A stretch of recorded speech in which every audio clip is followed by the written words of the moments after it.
Hello and welcome to my channel. Today we're going to be talking about homeschooling in the state of Kentucky.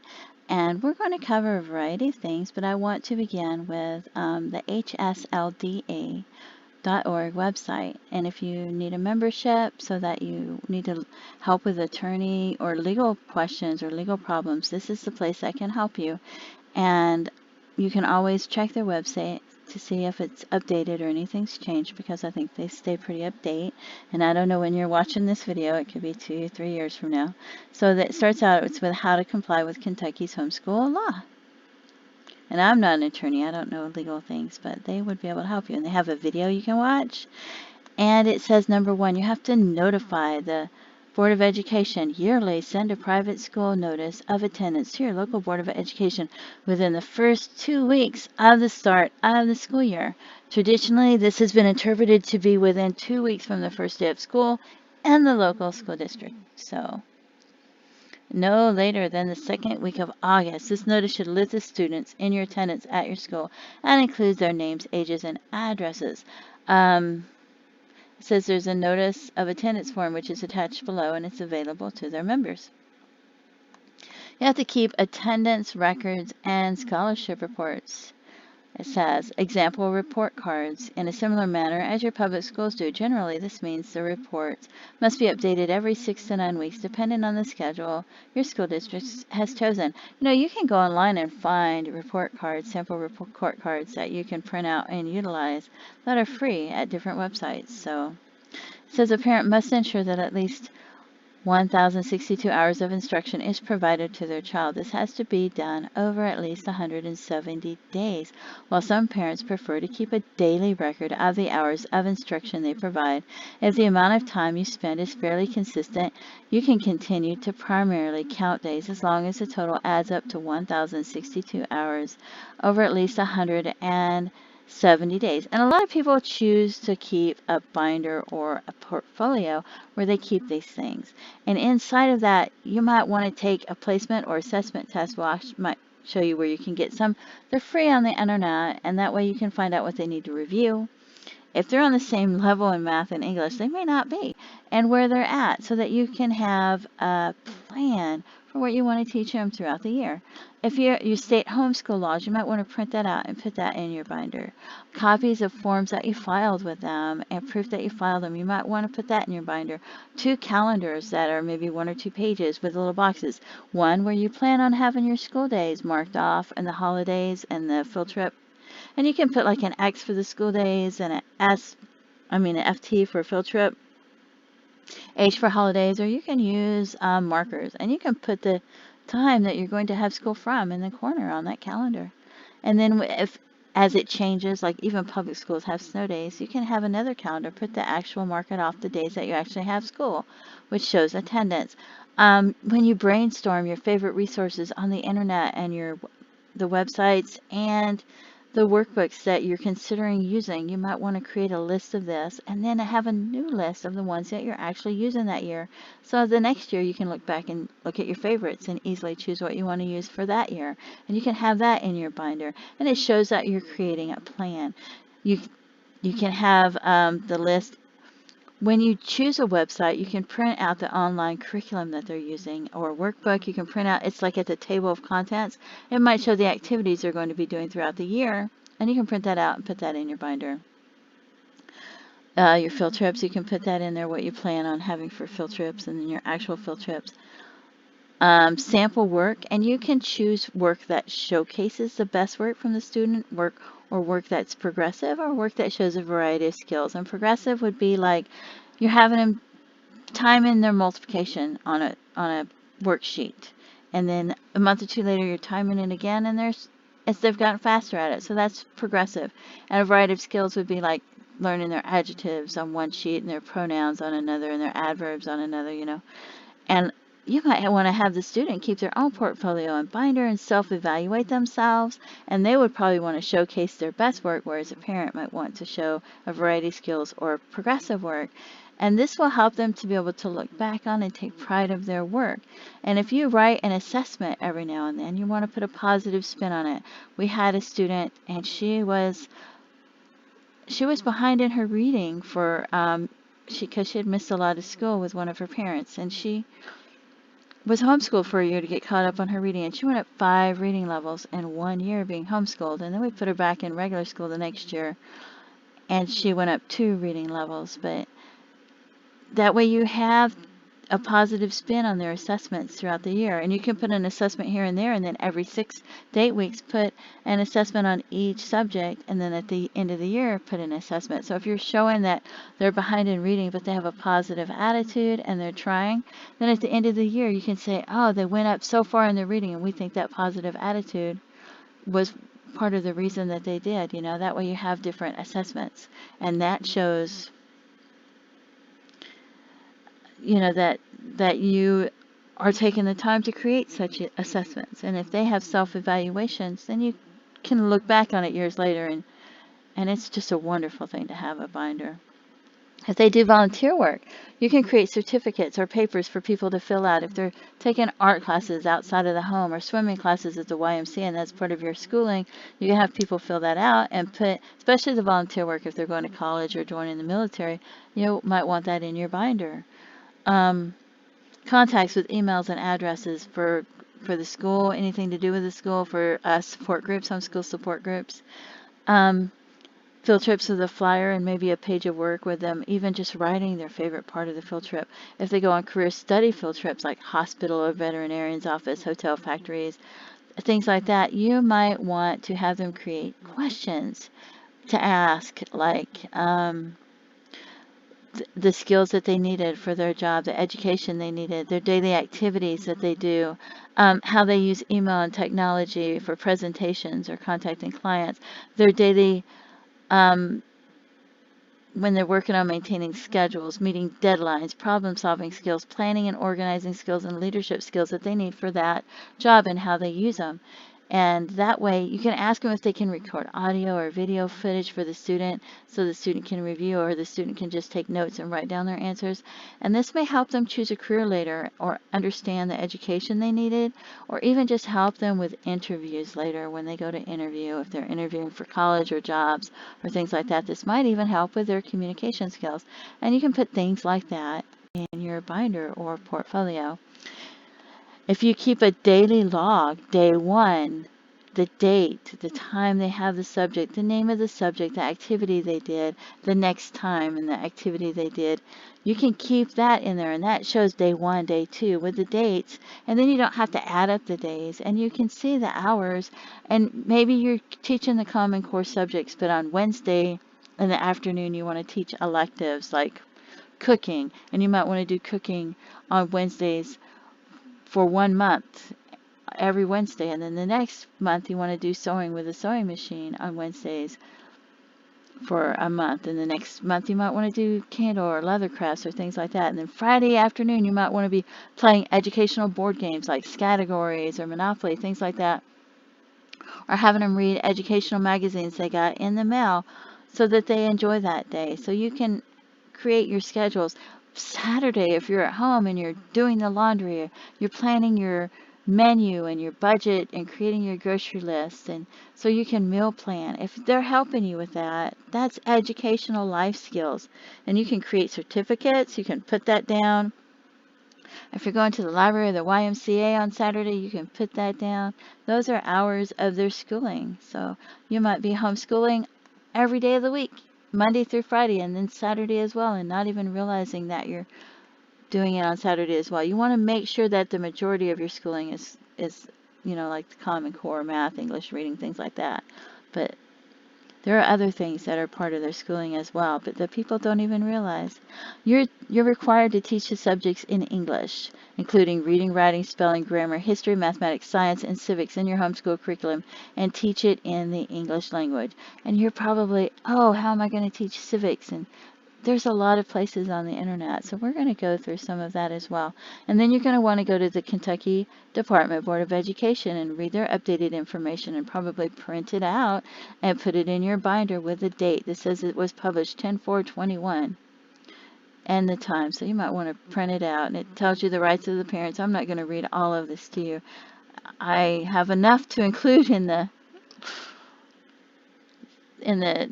video that I don't need all of that, but you can read it and you can see it right there and pause the video. Here's a homeschool packet that they have that you can print out and put in your binder. You can save it PDF form and email it to yourself, whichever one you want. But you can read this, you can pause the video to read this, and it has the requirements. So you can print that out and make sure that you highlight what you need to do, or just check it off that you're doing it all. It's just basic information so that you have it. So there's a sample letter of intent. That's excellent. See, and it says it's best to send this letter via certified mail.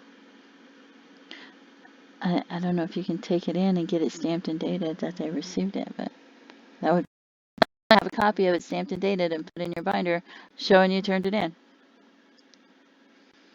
So, and this is a website that shows assessment and placement tests, because at the beginning of the year, you're probably going to want to have them take some of those. And you can see the web address in the upper left hand corner there, or you can just Google and find it. So, and I will show you one of those. So at the beginning of the year, if you're giving them assessment tests, to go over the assessment tests to see if they need to review anything, what the level they're at, making a plan for what you're going to teach them that year. And so this might help you. And you can put this in your binder in your portfolio. Maybe next year it will change, and maybe they'll want a teacher to review their binder or their portfolio like some states, and then the teacher, certified teacher, might want to write up a statement for how they're doing in their homeschool work. You can put that in your binder. If you take a standardized test, you can put that in your binder as well.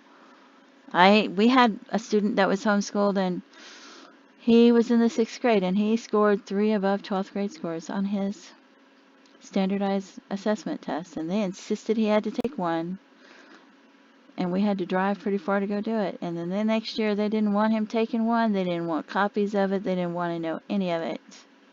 Even if we had him take one, they didn't want it. So, but it helps you with your homeschooling.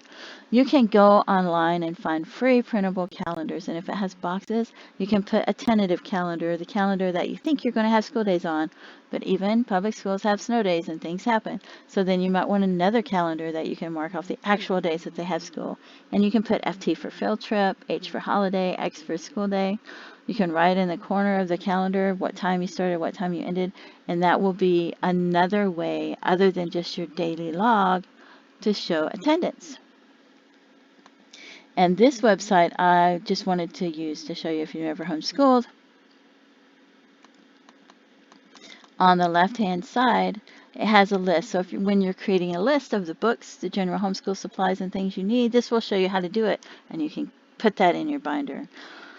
And you can put the plan of the online subscription-based programs that you might be using, and then you can put that one that you're actually using. If you're using a few, or the workbooks, you can list them on the left-hand side, and you can name it the way you want to name it. Like this says math manipulative art supplies, but this will help you see some of the materials you need. And if you're tallying it up, how much it costs to homeschool, how much money you spent on it, you can put that as well. YMCA, if they're taking martial arts, and that's physical activities, that is part of their homeschooling. Yoga class is PE. My daughter was attending regular school, and she was taking yoga classes at home for PE, and they let her count that for her PE at her local school. So that will help you create a plan of what your favorites are, and then you can create a plan of what you're actually going to use and have them both in your binder, so that next year you can look at what your favorites were, so if you want to use a different one. And this is IXL, and it is supposed to be complete curriculum. And it's like $20 a month, I think. But what I like about showing you is that you can see how you can easily print out the activities they're going to be doing to cover the curriculum throughout the year. And you can put that in your binder like you would the workbook contents. You might copy the workbook contents or cut them out, put it in your binder to show the activities they're going to be doing and the curriculum you're going to be using throughout the year, so that it's in your binder if you ever need to show anybody. So, and this one shows math as well, so it's easy to print out. I mean, you can copy it and paste it into a WordPad document to print out, but I like the way it's laid out right here to print out. So, and then there is Khan Academy, which says it's free for everyone, everywhere, and it's got complete curriculum, and it goes all the way from pre-K all the way up to college classes like calculus and things like that. So if you're looking for a free curriculum online, there it is. Another one is allinonehomeschool.com, easy peasy. And they take you to a website to donate, and then you can click cancel, and then you can do it for free. And then if you love it, you can donate later. And they have daily activities, and they use different websites for different activities. So if you're reading, you click on a link, like one of these underlined links, and the student will go to another website for reading or for math, and it's great fun. But some of the links might cost a little bit of money. They didn't used to, but some of them do now. Schoolhouse Rock. They teach a variety of subjects: grammar, science, economics, history, mathematics, and civics. And it's not a complete curriculum, but it's great fun to add to your curriculum, to give them a break while you're making lunch, to have them sing along and listen and learn faster and learn a lot of subjects. And you find these in YouTube video playlists for free. So people created playlists. You just go to YouTube, search it, and you will find Schoolhouse Rock. And here's some of the subjects. They teach about math, not just multiplication, but there's all the different multiplication. They teach Grammar Rock, and you can see the subjects right here on the left. Noun, verbs, pronoun, adverbs, a lot of different things. Then they teach America Rock, about electoral college and American independence, American Revolutionary War, voting for the president, branches of the government. And if you've seen those comedian where they go on the streets and they ask adults these questions that are in college, and some of them don't know this. And I'm just a Bill. I like that one. But these are great fun for students to sing along to, even when they're young and they learn. They might be introduced to things that you never even thought of teaching them, and it's so much fun for them. Science Rock, subjects. It teaches them so much. And then there's another science one. There's Money Rock. It teaches interest and loans, family budgets, using checks. And Earth Rock is another science one.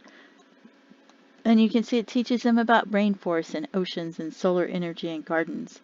And these are things you might want to teach your students, and it's so much fun, and it might give you a break. And it might give them a break so they can take a break from writing or doing the online stuff to listen and sing along. And then when you're writing their assessments, you might want to write that they learn better, whether it's hands-on or watching videos or listening, and that way you got that in your portfolio with your assessments. And this is Purple Math. It's for older students, 5th grade to college. And you can click on the lessons in study order. And then if they need extra help or they're learning certain things, you can click on it and it will explain to you how to do it. And it has a video, so they can watch a video and with a teacher or someone teaching them. Plus they can read the instructions. Sometimes they might have extra instructions and you're like, where am I going to get that from? Well, purplemath.com, and we used it in college, so I think it's an excellent resource.